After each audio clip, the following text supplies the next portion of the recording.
So hello everyone, कैसे हो मेरे टेंथ वाले भाइयों और बहनों। ठीक है, तो इस वीडियो में मैं बात करने वाला हूँ कि भाई पीसीबी जो तुम लेने का सोच रहे हो, तुम सोच रहे हो कि भैया मुझे डॉक्टर बनना है। ठीक है, तो भाई उससे पहले बहुत ही इम्पोर्टेंट चीज़ें हैं जो कि मैं तुम्हें इस वीडियो में बताने वाला हूँ, जो कि तुम्हें कोई नहीं बताएगा। ठीक है भाई, क्योंकि ये जो मार्केट है ना नीट का और जेई का, तो जेई का तो मैं इसमें बात करने वाला हूँ नहीं। ठीक है, नीट के ऊपर बेसिकली इस वीडियो में बात करूंगा। ठीक है, तो नीट का जो मार्केट है भाई, मतलब बहुत ही ज़्यादा, सबसे पहली चीज़ बहुत ही ज़्यादा ग्लोरीफाई करके रखी गई है इन कोचिंग माफियाज के द्वारा। ठीक है, कोचिंग इंडस्ट्री के द्वारा बहुत ही ज़्यादा ग्लोरीफाई करके रखी गई है। ठीक है, क्योंकि देखो, मैं अगर तुम्हें सच बताऊं ना, सबसे पहले अगर ऊपर ऊपर से बात करें तो देखो, सबसे पहली चीज़ क्या होती है कि सब बोलते हैं ना, जो भी अभी तुम जहां भी देखोगे ना भाई, जो भी यूट्यूब पे या कहीं भी, तो हर चीज में बोला जाएगा कि भाई अगर तूने एक बार नीट निकाल लिया बेटा तो तू डॉक्टर है।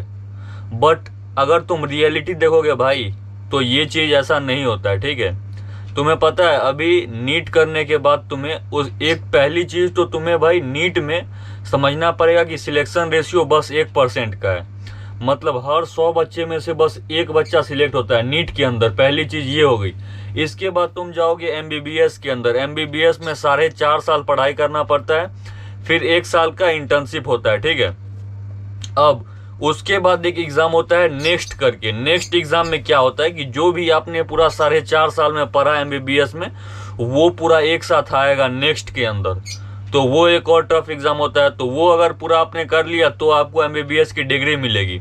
अब एमबीबीएस की डिग्री, अब भाई डॉक्टर का जो फील्ड है वो मतलब एक ऐसा है जिसमें कि एमबीबीएस आपने किया मतलब कि आप अब इस मतलब फील्ड में पैदा हुए हो। ठीक है, एमबीबीएस करने के बाद आप पैदा हुए हो, उसके बाद आपको कोई उतना सैलरी नहीं मिलता है। आप बेसिकली आपको 20 से 25 हज़ार रुपया सैलरी मिलता है। हर एक स्टेट में वेरी करता है, कहीं कहीं पे 14-15 हज़ार भी मिलता है। तो ये है रियलिटी। उसके बाद एमबीबीएस के बाद आपको एमडी करना ही पड़ेगा। तो पहले फिर वहाँ पे नीट पीजी के लिए प्रिपरेशन करो, तो कम से कम, और फिर पीजी करने के बाद अगर आपका हो गया पहले ही बार में, जो कि वहाँ पे और भी सिलेक्शन रेशियो और कम हो जाता है, तो फिर अपना उसके बाद आईएनआई सेट ये सब का प्रिपरेशन करो। ठीक है, तो इसी वजह से है कि चीज़ें बहुत ही कॉम्प्लिकेटेड है। तो ये मैंने तुम्हें पूरा बताया ऊपर ऊपर से कि आगे का क्या रहने वाला है। ठीक है, अब अगर मैं अभी की बात करूँ तो बहुत सारे बच्चे क्या करते हैं भाई कि उनको मतलब ऐसा मन रहता है कि मतलब हाँ ठीक है ले लेता हूँ साइंस, नहीं लेता हूँ, लेकिन उन्हें मैथ से थोड़ा डर लगता रहता है। ठीक है, तो वो सोचते हैं कि भाई मतलब साइंस भी लेनी है, मैथ भी ना रहे तो क्या करे, इसीलिए वो क्या करते हैं बायो ले लेते हैं। ठीक है, कि भाई साइंस भी ले लूँ और मतलब मैथ से भी छुटकारा पा जाऊँ। ठीक है, लेकिन एक्चुअल में भाई ये चीज़ होती नहीं है, क्योंकि आपको फिर 11th में जाके जो फिजिक्स पढ़नी है उसमें भाई मैथ्स का काम आता ही है। ठीक है, और उसमें तुम्हें वो मैथ्स काम आएगा जो कि 12th में तुम जाके पढ़ते हो। डिफरेंशिएशन, इंटीग्रेशन, वो सब चीज़ें फिजिक्स में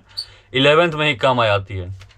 तो पूरा तरीका से तो भाई मैथ से तुम्हारा पीछा छूटने वाला है नहीं। ठीक है, तो ऐसा मत सोचना कि मैं अगर बायो ले लूंगा तो भाई मतलब मैथ पूरा ही मेरा छूट जाएगा। ठीक है, और इसी वजह से बच्चों को बहुत दिक्कत आता है फिजिक्स में। जब भी वो मतलब भाई देखते हैं उसमें कि मैथ्स का सवाल आ गया, तो भाई मतलब बच्चे सोचते हैं कि यार कहाँ फंस गया, मतलब क्योंकि उनकी पहली सी मेंटेलिटी रहती है कि मैथ्स मतलब मैंने छोड़ दिया, मतलब मैं करूँगा ही नहीं।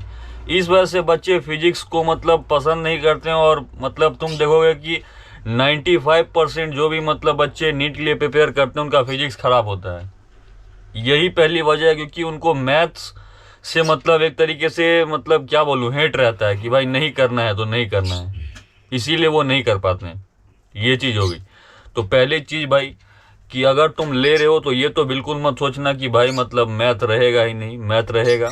ठीक है, और अगर तुम सच में पढ़ाई करना चाहते हो तो ही लेना भाई। ऐसा नहीं है कि बस देख लिया इंस्टाग्राम स्टेटस रील्स में सब बोल रहे हैं कि वाह कितना अच्छा है ये वो, तो जाके सबके मतलब ले लिया भीड़ का हिस्सा बनने के लिए। तो ये सब चीज़ें मत करना, क्योंकि बहुत ही मतलब खतरनाक ग्राइंडिंग तुम्हें करनी पड़ेगी यहाँ पे। अगर तुमने सोच लिया है कि भाई कितना भी कुछ मुश्किल हो जाए, कुछ भी हो जाए, लेकिन मुझे यही चीज़ करनी है, तो तुम्हें क्या करना है पहली चीज़ वो मैं बता रहा हूँ। ठीक है, तो भाई सबसे पहली चीज़ जैसा कि मैंने बोला, मैथ से एकदम डर निकाल दो भाई। ठीक है, ऐसा मतलब माइंडसेट रखो कि भाई जो आएगा उसको चीर देंगे। ठीक है, ये माइंडसेट के साथ तुम चलो। ठीक है, अगर इस माइंडसेट के साथ तुम चलते हो, तुम्हारा 50-60% प्रॉब्लम ऐसे ही खत्म हो जाता है, ठीक है भाई।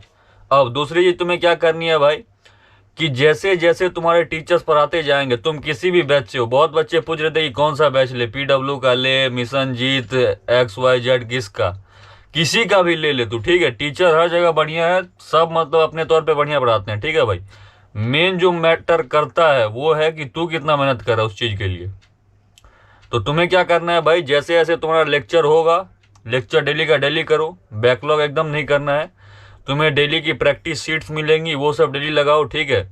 और टेस्ट डेली का डेली दो, ठीक है। डेली तो नहीं, मतलब वीकली होगा या फिर 14 दिन में एक दिन होगा, तो मतलब जैसा होगा, मतलब डेली दो उसको, ठीक है। लगातार देते रहो, उसको स्किप मत करो, क्योंकि बहुत बच्चे क्या करते हैं कि टेस्ट देते ही नहीं है, स्किप कर देते हैं। वो सोचते हैं कि सिलेबस तो हुआ नहीं, ये वाला रहने देते हैं, बाद में देख लेंगे। लेकिन वो चीज़ क्या होता है कि फिर बाद में देख लेंगे, तो वो बाद में मतलब देखते देखते पूरा मतलब जमा होते रहता है, और भाई फिर बहुत ही दिक्कत हो जाती है लास्ट में, ठीक है। तो ये सब चीज़ें तुम्हें करनी है, ठीक है, कि लेक्चर लगातार देखना है, क्वेश्चन सॉल्व करने हैं, और टेस्ट लगातार देना है, एनालिसिस उसका बढ़िया से करना है। ये सब बेसिक बेसिक चीज़ें हैं। और भाई रास्ता आसान नहीं होने वाला है, जैसे तुमने 9th-10th निकाल लिया उतना आसान नहीं है। तो अगर तैयार हो मेहनत करने के लिए तो भाई जुड़ जाओ, और कमेंट कर दो अगर कोई और डाउट है तो मैं वीडियो बना दूंगा।